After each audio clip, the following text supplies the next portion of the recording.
another edition of Heads Up, the Money Shop, and Neil to talk through a bit of racing, a bit of sport, whatever else we feel like talking about. Neil, very good morning to you. This has been Friday morning. The sun's shining. Hopefully you've had your morning run and you're feeling a box of birds. Actually, I went for a bike ride yesterday. It was about a 2.5 hour bike ride, and I was knackered last night, and I feel a lot better this morning, so not feeling 100%, but looking forward to studying the form and getting through a couple of interesting races at Awapuni, aren't they, tomorrow? Heavy track? Yeah, heavy 11, yeah. Probably, I don't think too many connections would have expected anything different at Awapuni tomorrow, so I don't think it'll be too much of a surprise. But before we look at tomorrow's racing, why don't we take a journey back to Trentham, where the two big races that have been transferred from Te Rapa down to Trentham, the McGregor Grant and the KS Brown Hurdle, went to the Big Opal and the Shackler respectively. The Big Opal sort of turned around to some just mediocre performances, and even at the last fence you thought the stablemate was going to blouse him, but he responded right to the line and held on. He did too, and I think maybe it was just a case of being out in front on a horse, liking being out in front on a decent sort of track and enjoying his work, and maybe that was just the difference. Like some horses just do that better, don't they? They're out in front, they're happy ticking along, and that's what happened. And the same as the Shackler too, he was out in front enjoying his work, and gee, I thought, come on, you're going to stop soon, aren't you? But he just didn't, did he? No, not at all. He was loving it.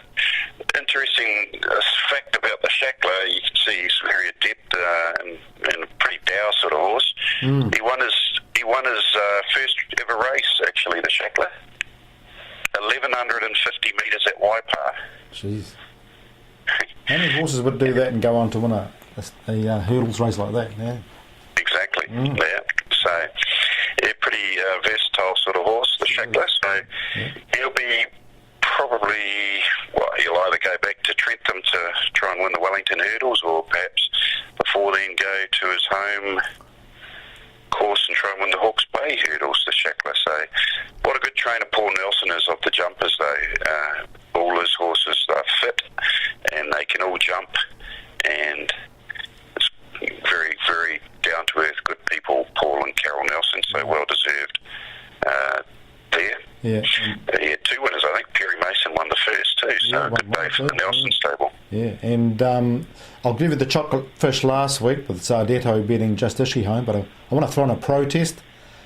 David Jensen, he must have fallen asleep or not woken up before the start. Even though question I ask you, Neil. Yeah. Did you know David Jensen was riding the horse when you took the bet? He was what?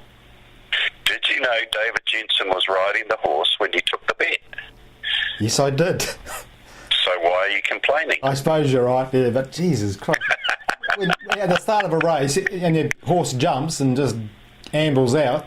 Flopped out the back. Yeah, that's right. He's in again on Saturday, Justice, and I'll be opposing him again. As I said last week, I reckon that horse has lost all his confidence following that Wellington steeplechase run at Hawke's Bay back last July.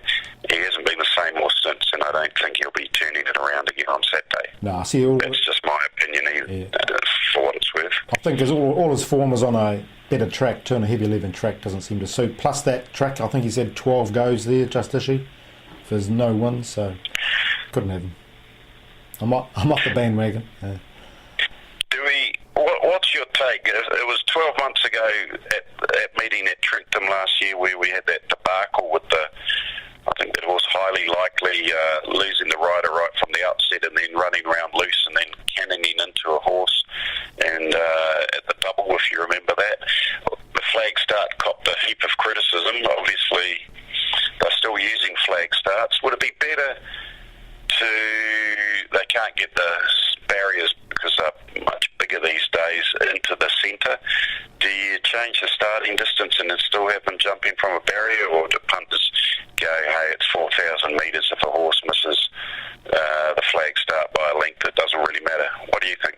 That's a good question. From a punting point of view, you want a fair start, so I think or a perceived fair start all the time. So I think if you can jump from the barriers, do it, even if it costs you 100 or 200 metres, and do it from that punting perspective. Because we've had there twice now, it's happened, and punters get brassed off. It's hard enough backing one in a steeples race, let alone losing all chance at the start. You agree or not? I do. I mean, the figure eight, I love the figure eight at Trentham, and certainly it's great. You're kind of close to the action, and as you watch them go through the middle and round each bend, etc. But yeah, maybe if they could alter the starting point so that they could still jump out from the course proper, probably mean an extra 500 or 600 metres potentially, because they'd probably have to put it down the chute and then come into the centre. But anyway, the food for thought anyway. No, definitely. No, I agree. And okay, back with part two in a moment. We're going to preview the couple of two good jumps races at Awapuni. Okay, Money Shot, we've got two good races to look at Awapuni on probably it's going to be a heavy 14, 15, a few showers forecast tomorrow. And that third race, the Manawatu ITM Awapuni Hurdle, we've got Max reappearing, coming back from steeples after a dominant win at Te Rapa. Does he figure in your selections coming back to hurdles? No. No? Fair enough. No, I think you'd be laying Max tomorrow. Yep, I think he's just having a go round would be my thinking on Max, just trying to keep weight off him for bigger assignments later in the season, bigger steeplechasing assignments. One thing with Max, he's won once on the course, but yeah, I don't know if Awapuni is his absolute favourite course. 2 years ago he lost his rider in a maiden steeplechase on this day. So who knows, but I won't be having Max. I think there's a great bet in this race. Sounds good. What is it? Kip Kano, number 2. Fourth up. 5 years ago now, it won fourth up at this meeting. 3 years ago, it won fourth up at this meeting.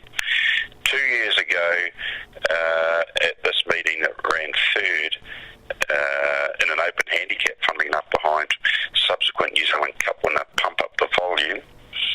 And I just think back to the hurdles, it's ready to go. Kip Kano will be winning the Awapuni hurdles this year. There you go. It's pretty confident. I've got one to beat you there. I am confident. And it's a horse that beat it last start. Pukeaki Sam. Pukeaki Sam. Well, you know, I always remember that race at Ellerslie when it was on Great Northern Day from memory. Yeah. that track was as heavy as you'd ever see, and he ploughed through that pretty well and won that easily, that hurdle race. So I wouldn't be laughing at Pukeaki Sam, but I can sense another chocolate fish coming my way if you want to be so brave. Most definitely. No, I think that Pukeaki Sam, he ran home nicely on a dead 6 track at Hastings last start, and he's got a really, really good heavy track action, and that's why he can handle tracks like Ellerslie on a heavy sort of 16. Remember, before he won those two, he would have won his previous hurdle race there at Ellerslie and just stuffed the last up and would have won. So I think it's a really good list. For the uninitiated, what should people be looking at? You just said his action suggests he handles a heavy track. What should you look for to decide whether a horse has the right type of action, leg action we're talking about here obviously, that will suggest they'd handle heavy tracks? Okay. I'm quite lucky in some respects because I've done quite a bit of a study on this sort of thing, and I'm able to slow the horse's action right down to frame by frame. And horses that handle heavy, sort of 14, 15 plus, their front leg, when it comes up, the knee will come to a 90-degree angle, or close to it, or higher even. The horses that don't handle it will come to a sort of a 70 to 60% degree angle or less. It's not a hard set rule. Still, horses that have a low action still win on heavy tracks. But that's what you look for, a high knee action at the front knee. And that's the So, is that? so the horses that say have like a daisy cutter action, they wouldn't be any good on heavy tracks. Generally, but they can still win. But generally speaking, I wouldn't back a horse coming from, say, a dead or a slow track onto a heavy track with a daisy cutter action. You just wouldn't back it with confidence. But if it's proven on a heavy track, you could still back it. That's very interesting, Mr. Davis. Yeah. I've learned something. Yeah, no, it's being able to slow the action right down to a frame by frame does help. And if you aren't sure, go onto the NZ Racing site, and you can, when it's on YouTube, you can slow it right down to half speed or quarter speed and see it as well. So, okay, so chocolate fish on That's that. the hurdles. Yep. We better look at the steeples too, shouldn't we? Race 5, the Manual 2 steeplechase. Yep. Favourite what? The name's Bond. What are the bookies doing here? It's no hope. 370. That's it. Wise men say 390. That won't be. I don't think that'll be screwed down, shall we say? I think they'll be just biding their time till the Baccaringa Hunt in the Great Northern again this year, so they'll be just having a go round as well. I would have thought with Wise men say. Yep. Couldn't have just issue. Just Ishy. So we've ruled out basically the top 3 favourites. We can't be joking, can we? I think we are. Joking. That's what I like. Yeah, no, I concur too. He's had 2 wins there, or 2 starts for 2 wins on heavy tracks over steeples. Aaron Kuru, top rider. So that $7 does look enticing, doesn't it? Certainly does when you compare it to all those other prices. Yeah. You got to remember this horse. He could have won the Waikato steeplechase last year when he fell at the last and gifted the race to the Big Opal. But That's right, he's a pretty classy jumper, joking. And I think he's won at Awapuni before. He won by 13 lengths a few years ago at Awapuni. So, and he won by 45 lengths at this meeting 3 years ago. So there's a lot to like about joking. $7. I think that's a good price. Yeah, and it just ticked over my memory too. When joking was, he was in front, wasn't he, at Te Rapa? I think he was about to challenge the Big Opal from memory. I think it was about a length off them, but looked like he was travelling the better. Yeah, so that has to be strong form, doesn't it? Beating the Big Opal. So. And Aaron Kuru, he's on fire at the moment. Can do no wrong. So he's definitely one of the best in the business when it comes to the jumps. Yeah. So I thought $7 good price. We agree for once. No, it's good. No chocolate fish there, obviously. So now at Ruakaka, we've got an interesting day of racing then. A dead 5 track. Forecast looks good. Going to be nice for a change. We're going to see a few horses from the Chris Gibbs stable coming out, and 10 races. Right now he looks in for 3 or 4 winners again, but that sprint, high fly, $2, 61.5. You know, if it was $3, would you still back him? I don't know. I think he's by far and away the best horse in that race. Oh, yeah. Fresh up record. What's his fresh up record? 4 starts for Fresh after 90 days for only 4 placings, so never won Fresh up. Have to be a little question mark perhaps. What was his trial like at Te Awamutu? Well, it's hard to see a better one. No, he's flying, so he is ready to go. The second horse came out and won in Australia last weekend, so It's not bad. for what that's worth, Sacred Rebel. I think you had $1 on that, didn't you? Yeah, I didn't realise it was in until someone my brother texted me, I think, and said it was in. Had a good look at it, and looked good before the start, and had a wee bit of a drift too late, so that was good. Won well, didn't he? He did. Confident ride by our friend Mr. Innes. Yeah, 3 for 3. No, I'm in the Pike stable too, 3 in a row. Amazing training feat. But I would be. I think High Flyer is a very good horse, but will I be backing him at $2? No. Well, he won here on the 6th of Jan last year. I remember he was a stinking hot favourite, and he stumbled out that was over 1,400 metres, and he had a weight allowance then from 59 to 57, and won in 1:23. This is a sprint, 1,200 metres, which is not ideal, and you got some good sprinters in there. You got Rakanto, Lewis Carroll, bit out of form, Selfie, Ricky Tiki Tavi, and Rich Billy Marshall. Now the tempo is going to be set up there. I wouldn't be surprised if she led and took the winner somewhere around the 300 metre mark, but Ricky Tiki Tavi, maybe Samantha Collett, I think she'll be thinking, I can win this race if I give this horse a good run. So I'd be happy to go against High Fly there, especially at $2. Right, yeah. Okay, anything else? No. You'll have a couple of specials for the subscribers in Australia, hopefully. Yep. Keep those for the website. The paying folk only. Yeah, too right. Right, yeah, looking forward to part 3 to see what you think about the AB's performance last week, and we've got another good bet for us for next week, for tomorrow night, isn't it? Yeah. Tomorrow night, Wellington, yes. Looking forward to it.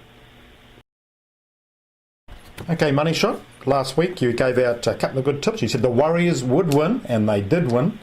And you mentioned that the All Blacks were a very good bet. The French were a very good bet to cover the 12.5 points up until half time, which they easily covered. Half time. Yeah, I think they led at half time from memory, didn't they? I think so, yeah. I think it was 11-8 at half time, and then there was one-way traffic in the second half. See a slightly different panning out of the game tomorrow night, but a very similar result. I think the All Blacks are 40 points better than the French, yellow card or no yellow card. I think they'll get off to a faster start and keep the hammer down and easily cover the 28.5 point start. So option 2203, selection 3, New Zealand minus 28.5. That's over the total 80 minutes of the game, $1.87. I think that's a pretty good bet. I expect them to win by somewhere between that 40 to 45 point mark again. And the Warriors, they don't have a great record at Townsville, do they? It's a fair way to travel, I suppose, but I think they're just playing so well, and North Queensland aren't playing that well. I think we'll still beat them. You reckon? Yeah, I'm not going to disagree with you, the Warriors guru. No chance. I think they're playing really well. North Queensland aren't, even at home with Queensland. I think the Warriors can do it again. Minus 1.5, $1.87, I'd suggest. But I see the forecast in Wellington too is a nice fine day. Yeah, no sign of rain, so that will definitely suit the pattern of play. You can see the All Blacks at any opportunity are trying to spread the ball, play it at pace, and that really showed in that last 20 minutes. And I thought, when you're bringing on guys like Damien McKenzie, you can sniff a gap a mile away, and it's got the speed to take advantage of such gaps. You can see 2 or 3 tries in the last 10 minutes, and as long as they're already 20-odd points up, they'll cover that 28.5 point start, no problem. You'd think so, wouldn't you? Okay, now looking forward to that game, and the Warriors tonight too. Rightio, back with part 4 in a moment. Part 4 now, listeners, we'll give away a nice little prize to a clever listener. We'll get a bit of feedback from a hot topic from last week on Neil, and we'll start with that actually, Neil. The whipping of Kavish Chowdhury obviously caused a bit of an uproar, and you've got a bit of further information on that subject. Yeah, Mike Godber was on Pete Early's show during the week, the head of the RIU, and I gave him a call and just put the case to him. With that ruling where he got 12 days at Avondale, when he hit the horse 28 times between the 300 and the 100 metre mark, if the same thing happened in the Zabeel Classic and the horse that got beaten was beaten by a nose by a horse that was hit that many times, at the moment there's no grounds to protest. And I asked him, is that being reviewed? And he said, yes, it is being reviewed on a regular basis, but the Australians haven't changed the rule, and the implication was they aren't going to change that unless the Australians change it, which I thought is silly because it's being reactive rather than proactive. It's going to happen in a big race. I'm picking this summer, this season, next season, and we need something in place. We need to give the stewards the discretion to file a protest so the JCA can then rule over it, because you get a heavy track, say a slow to heavy track at Ellerslie in a Zabeel Classic, and that happens, you could really argue that the horse that ran second could have beaten the winner if it was hit fairly. But he said there is room for the JCA to disqualify a horse, but they aren't going to do that in this case, but they have got that discretion. But so that's the follow-up. So at this stage they're reviewing it, so if it happens, punters will get brassed off and ring Des Coppin show, and they may change the rule afterwards, but they won't change it beforehand, I bet you. I agree. You agree? Good.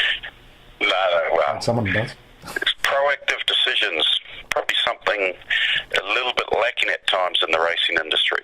Proactive decisions rather than reactive ones. Yep, and that's what'll happen. Anyway, last week's question, we had a bit of a short-term Alzheimer's. We forgot to get the question out there, and I fired one in on Saturday morning and said if anyone can pick the winner of the Stradbroke, they will win a month's free subscription. No one picked Santa Ana Lane. Good win too. So we'll make it 2 months. We'll double up. On the 2 months? You're feeling very generous, Mr. Davis. I am, aren't I? All right. We'll go a little bit out of left field here. Yep. Kip Kaino.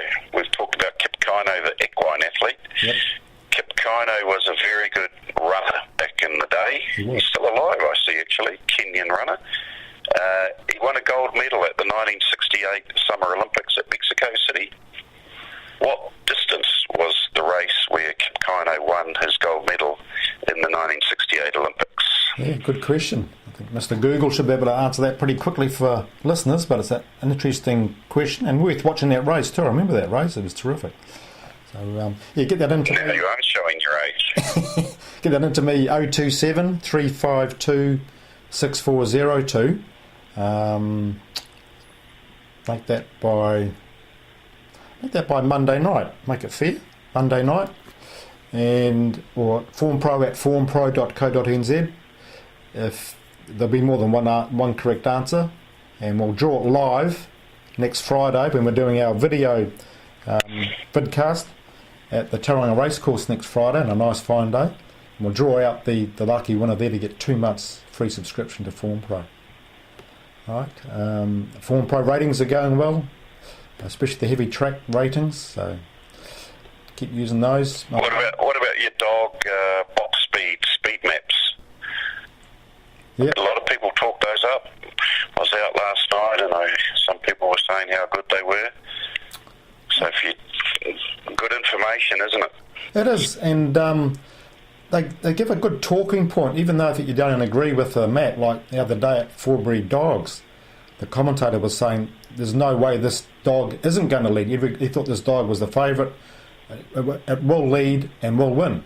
But the map clearly showed it was going to be third into the first bend, because that speed map indicates where they are at the first bend, not as they jump in the first few metres. So, and that's what happened. The hot favourite jumped out okay and was third into the first bend and got beaten.